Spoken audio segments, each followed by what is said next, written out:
दोस्तों, आज मैं आपको सुनाऊंगा विलियम शेक्सपियर की प्रसिद्ध tragedy Othello the Moor of Venice. यह कहानी है एक बहादुर जनरल की जो युद्ध के मैदान में तो कभी नहीं डरता, लेकिन अपने ही मन में पैदा हुए शक के सामने हार जाता है। बेसिकली पहले इसका बेसिक इन्फॉर्मेशन जान लेते हैं, फिर हम इसके इम्पोर्टेंट कैरेक्टर्स को देख लेंगे।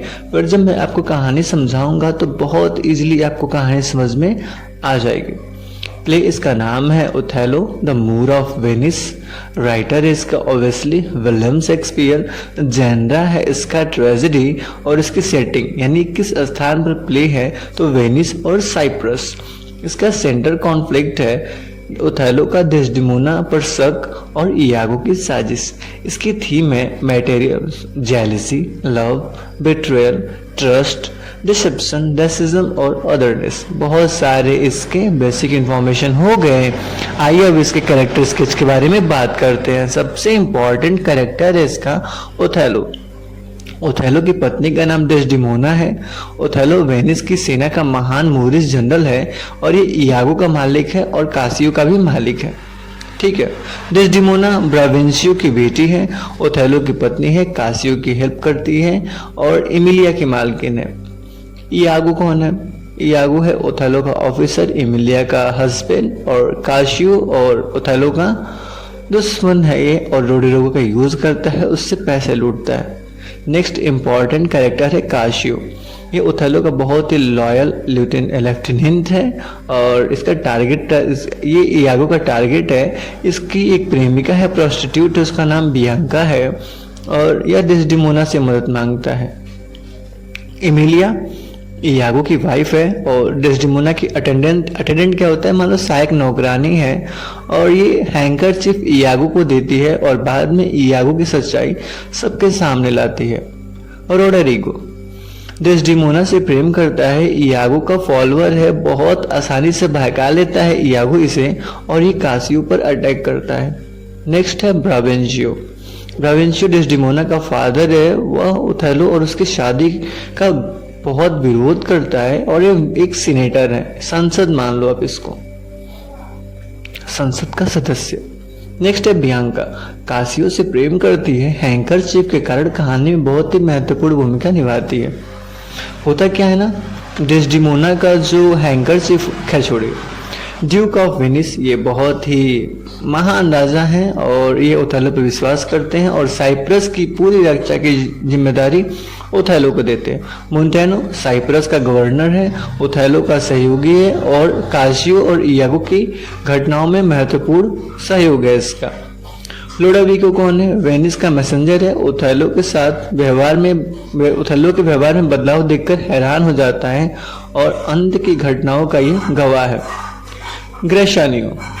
ग्राशिनियो ब्रावेंशियो का रिलेटिव है। साइप्रस पहुंचकर घटनाओं का पता करता है और ब्रावेंशियो की मौत की खबर देता है। क्लाउन कौन है? ओथेलो के हाउस होल्ड का सर्वेंट है, कॉमिक रिलीफ प्रदान करता है, माइनर है लेकिन यादगार कैरेक्टर है। आई होप आपको सारे कैरेक्टर्स बहुत अच्छे से समझ में आ गए हों। तो आइए आज की कहानी को डिटेल में शुरू करते हैं। कहानी शुरू होती है वेनिस में रात का समय है। रोड्रिगो नाम का एक व्यक्ति बहुत परेशान है। वह डेस्डेमोना से प्रेम करता है लेकिन डेस्डेमोना ने ओथेलो से विवाह कर लिया है। रोड्रिगो को यह बात बिल्कुल स्वीकार नहीं है। उसके साथ इयागो है। इयागो ओथेलो का ऑफिसर है लेकिन वह ओथेलो से अंदर ही अंदर नफरत करता है। कारण है प्रमोशन। इयागो चाहता था ओथेलो उसे लेफ्टिनेंट बनाए, लेकिन ओथेलो ने कासियो के नाम और एक एजुकेटेड सोल्जर जिसका नाम कासियो है उसे लेफ्टिनेंट बना दिया है। इयागो को लगता है उसके साथ अन्याय हुआ है। वह मन ही मन कहता है अब वह ओथेलो से बदला लेकर रहेगा, लेकिन इयागो सीधे ओथेलो से लड़ नहीं सकता, इसलिए वह दूसरों की कमजोरियों का इस्तेमाल करने का फैसला करता है। इयागो को मैकियावेलियन विलन भी कहते हैं। इसका मतलब होता है कि morality has no place in action. Roderigo Desdemona से प्रेम करता है। इयागो इसी प्रेम का फायदा उठाता है। वह रोड्रिगो से कहता है डेस्डेमोना और ओथेलो का विवाह ज्यादा समय तक नहीं टिक पाएगा क्योंकि ओथेलो एक काला इंसान है और डेस्डेमोना बहुत सुंदर दिखती है, तो उसके साथ बहुत समय तक नहीं रह पाएगी। रोड्रिगो उसके बातों पर विश्वास कर लेता है। इयागो अब उसकी मदद करने का वादा करता है, लेकिन असल में इयागो रोड्रिगो का केवल फायदे के लिए इस्तेमाल कर रहा होता है, उसके पैसे ऐंठ रहा होता है। रोड्रिगो और इयागो डेस्डेमोना के पिता ब्राविंशियो के घर पहुंचते हैं। रोड्रिगो ब्राविंशियो को बताता है कि उसकी बेटी डेस्डेमोना ने ओथेलो से सीक्रेटली शादी कर ली है। ब्राविंशियो सुनकर यह हैरान हो जाता है, उससे विश्वास नहीं होता है कि उसकी बेटी अपनी इच्छा से ओथेलो के साथ जा सकती है। वह ओथेलो पर आरोप लगाता है कि उसने किसी जादू या धोखे से डेस्डेमोना को अपने वश में किया है। ब्राविंशियो अपने लोगों के साथ ओथेलो को खोजने निकल पड़ता है, लेकिन उसी समय ओथेलो को वेनिस के सीनेट में बुलाया जाता है। वेनिस के सामने एक समस्या है, साइप्रस पर टर्किश अटैक का खतरा, और इस युद्ध की जिम्मेदारी ओथेलो को दी जानी है। सीनेट के सामने ब्राविंशियो ओथेलो पर आरोप लगाता है, लेकिन ओथेलो शांत रहता है। वह बताता है कि डेस्डेमोना को कैसे उसने अपनी जिंदगी की कहानियां सुनाई। डेस्डेमोना उन कहानियों से बहुत इम्प्रेस हो गई और धीरे धीरे दोनों एक दूसरे से प्रेम करने लगे। अब डेस्डेमोना को भी बुलाया जाता है। वह सबके सामने कहती है कि उसने ओथेलो से अपनी इच्छा से शादी की है, उसने ओथेलो को स्वयं चुना है। ब्राविंशियो को अब समझ में आ जाता है कि उसकी बेटी ने सच में ओथेलो से विवाह किया है, लेकिन वह खुश नहीं होता और कहता है ओथेलो से कि ध्यान रखना, इसने अपने पिता को धोखा दिया है, तुमसे शादी की है, बाद में तुम्हें भी तो धोखा दे सकती है। ओथेलो उसकी बातों पर ज्यादा ध्यान नहीं देता। इसी बीच ओथेलो को साइप्रस जाने का आदेश मिलता है। डेस्डेमोना को भी उसके साथ जाने का आदेश दे दिया जाता है। फैसला करती है कि वो भी जाएगी। दोनों साइप्रस के लिए निकल जाते हैं। अब कहानी वेनिस से साइप्रस पहुंची है। सबको उम्मीद है कि टर्किश आर्मी साइप्रस पर अटैक करेगी, लेकिन समुद्र में भयंकर तूफान आता है। टर्किश शिप्स बिखर जाती हैं, इसलिए युद्ध का खतरा लगभग समाप्त हो जाता है।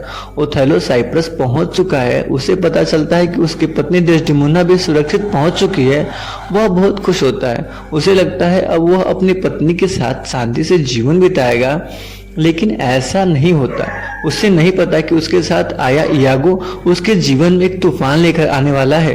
इयागो कासियो से पहले ही नाराज था। वह कासियो को शराब पिलाता है। कासियो शराब के नशे में अपना नियंत्रण खो देता है। वह एक लड़ाई में शामिल हो जाता है। ओथेलो वहां पहुंचता है। ओथेलो कासियो को बहुत जिम्मेदार ऑफिसर मानता है, लेकिन कासियो की इस हरकत से ओथेलो नाराज हो जाता है। वह कासियो को लेफ्टिनेंट के पद से हटा देता है। कासियो बहुत दुखी हो जाता है। उसकी प्रतिष्ठा और पद दोनों चले जाते हैं। यही इयागो कासियो के पास जाता है।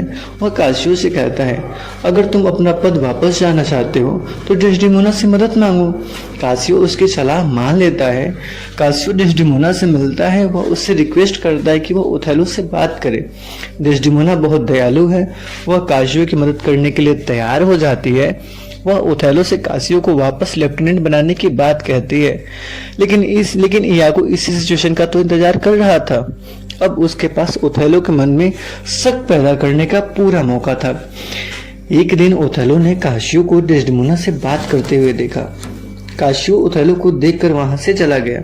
इयागो ने तुरंत ओथेलो के सामने ऐसी प्रतिक्रिया दी जैसे उसने कुछ सस्पिशियस देख लिया हो। ओथेलो ने पूछा, क्या बात है? इयागो बोला, कुछ नहीं महाराज, कुछ नहीं मालिक। लेकिन ओथेलो के मन में सवाल पैदा हो गया, अगर कुछ नहीं था तो इयागो अचानक चुप क्यों हो गया? इयागो धीरे धीरे ओथेलो के मन में शक पैदा करता है। वह सीधे नहीं कहता कि डेस्डेमोना बेवफा है, वह केवल छोटी छोटी बातें करता है। वह ओथेलो को बताता है कि कासियो और डेस्डेमोना काफी करीब हैं। ओथेलो पहले इयागो पर विश्वास नहीं करता है। वह कहता है कि डेस्डेमोना उससे प्रेम करती है, लेकिन इयागो लगातार उससे सोचने पर मजबूर करता है। अब ओथेलो के मन में पहली बार यह सवाल आता है, क्या डेस्डेमोना सच में कासियो से प्रेम करती है? यही सवाल धीरे धीरे उसके मन में जेलसी बन जाती है। अब कहानी में एक छोटा सा हैंकरचीफ बहुत बड़ी भूमिका निभाता है। यह हैंकरचीफ ओथेलो ने डेस्डेमोना को दिया था। एक दिन डेस्डेमोना से वह हैंकरचीफ गिर जाता है। इमिलिया उसे उठा लेती है। इमिलिया जो कि इयागो की पत्नी है। इयागो पहले उसका हैंकरचीफ पाना चाहता था। इमिलिया उसे वह हैंकरचीफ दे भी देती है। अब इयागो इसे अपनी योजना में इस्तेमाल करता है। वह हैंकरचीफ कासियो के पास पहुंचा देता है। कासियो को नहीं पता कि यह हैंकरचीफ डेस्डेमोना का है, लेकिन इयागो ओथेलो को बताता है कि कासियो के पास डेस्डेमोना का हैंकरचीफ है। ओथेलो को यह सुनकर बहुत झटका लगता है। अब उसका शक लगभग विश्वास में बदल जाता है। उसे लगता है कि डेस्डेमोना और कासियो के बीच जरूर कुछ चल रहा है। अब ओथेलो पहले जैसा नहीं रहा। जो आदमी डेस्डेमोना से बहुत प्यार किया करता था, वही अब उससे सवाल करने लगा। डेस्डेमोना समझ नहीं पा रही थी कि उसके पति को क्या हो गया है। वह ओथेलो को समझाने की कोशिश करती है, लेकिन ओथेलो अब इयागो की बातों पर ज्यादा विश्वास करता है। डेस्डेमोना जब काशियो की मदद करती है तो ओथेलो को लगता है कि काशियो के लिए इतने क्यों परेशान है। इयागो हर छोटी घटना को ओथेलो के सामने कुछ यूं पेश करता था कि वह डेस्डेमोना के खिलाफ दिखाई दे। ओथेलो अब पूरी तरीके से जेलसी में फंस चुका है। काशियो के पास हैंकरचीफ आ चुका था। काशियो को नहीं पता कि यह डेस्डेमोना का है।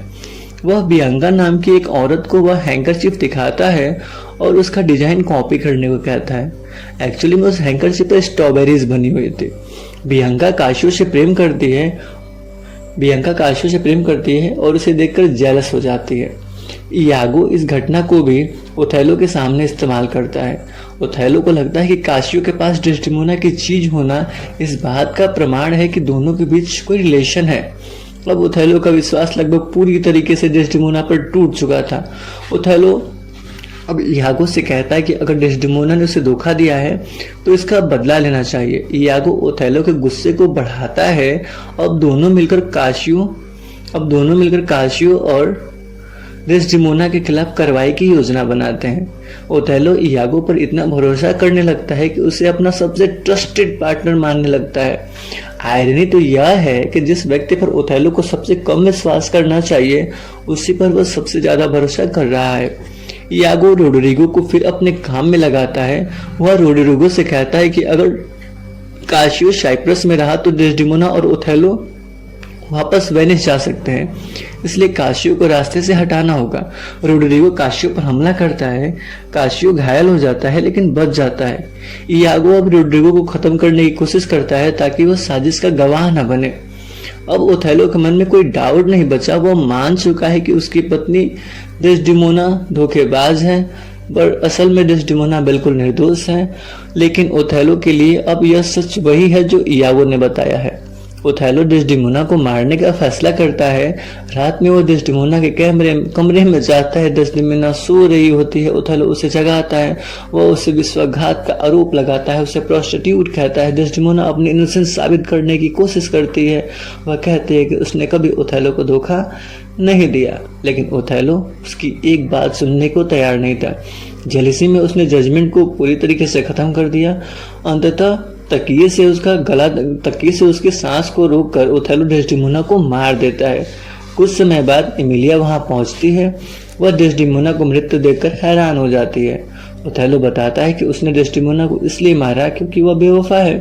एमिलिया पूछती है, यह बात आपको किसने बताई? ओथेलो इयागो का नाम लेता है। अब एमिलिया को सच्चाई समझ में आने लगती है। उसे हैंकरचीफ याद आता है। वह सबके सामने बताती है कि डेस्डेमोना का हैंकरचीफ तो उसे मिला था, उसने वह इयागो को दिया था और अब पूरी साजिश सामने आ जाती है। ओथेलो को पता चलता है कि हैंकरचीफ कोई प्रूफ नहीं, बल्कि यह तो इयागो की चाल थी। अब उसे समझ में आता है कि डेस्डेमोना निर्दोष थी। जिस पत्नी पर उसने शक किया उसने कभी उसे धोखा दिया ही नहीं। एमिलिया अब इयागो का विरोध करती है। वह सबके सामने बता देती है कि इयागो ने हैंकरचीफ का इस्तेमाल ओथेलो को धोखा देने के लिए किया था। इयागो अपनी सच्चाई छुपाने का प्रयास करता है, लेकिन अब सच्चाई सबके सामने आ चुकी थी। एमिलिया अपने पत्नी के खिलाफ खड़ी थी। इयागो एमिलिया को चुप कराने की कोशिश करता है, अंततः उसकी हत्या कर देता है। अब ओथेलो पूरी तरीके से टूट चुका था। उसके सामने उसकी सबसे बड़ी गलती थी, उसने अपनी निर्दोष पत्नी को जान से मार दिया था और उसके सामने वह आदमी था जिस पर उसने पूरी तरीके से विश्वास किया, जिस कारण उसकी पूरी जिंदगी बर्बाद हो गई। अब ओथेलो को डेस्डेमोना की सच्चाई पता चलती है। वह अपने किए पर पछताता है। वह समझ जाता है कि उसके जेलसी और इयागो के झूठ के कारण उसने अपनी सबसे प्यारी पत्नी को खो दिया। इयागो अब खुद को दोषी मानता है। अंत में वह स्वयं को मार लेता है। इस प्रकार ओथेलो की ट्रेजेडी समाप्त होती है। डेस्डेमोना मर चुकी है, एमिलिया मर चुकी है, रोड्रिगो, ओथेलो भी मर चुके हैं। कासियो जीवित है और इयागो की साजिश को पूरी तरीके से सामने लेकर आता है। ओथेलो की यह कहानी हमें दिखाती है कि अगर एक छोटा सा शक हमारे मन में जगह बना ले तो वह धीरे धीरे पूरे विश्वास को खत्म करके रखता है। इयागो ने ओथेलो को कोई असली नहीं जादू से कंट्रोल नहीं किया, बस उसके मन में शक पैदा कर दिया था। और यही ओथेलो की सबसे बड़ी ट्रेजेडी थी। वह युद्ध के मैदान में तो बहुत शक्तिशाली था, लेकिन अपने ही मन के भीतर हुए जेलसी के सामने हार गया। और इसी के साथ विलियम शेक्सपियर की महान tragedy Othello the Moor of Venice समाप्त होती है। दोस्तों, अगर आपको मेरा नरेशन पसंद आया हो, मेरी मेहनत पसंद आई हो, तो आप मेरे यूट्यूब चैनल को सब्सक्राइब कर सकते हैं। आप वीडियो कहाँ से देख रहे हैं और आप किस चीज़ के लिए इस वीडियो को सुन रहे हैं, कमेंट करके ज़रूर बताइएगा। Thank you for watching.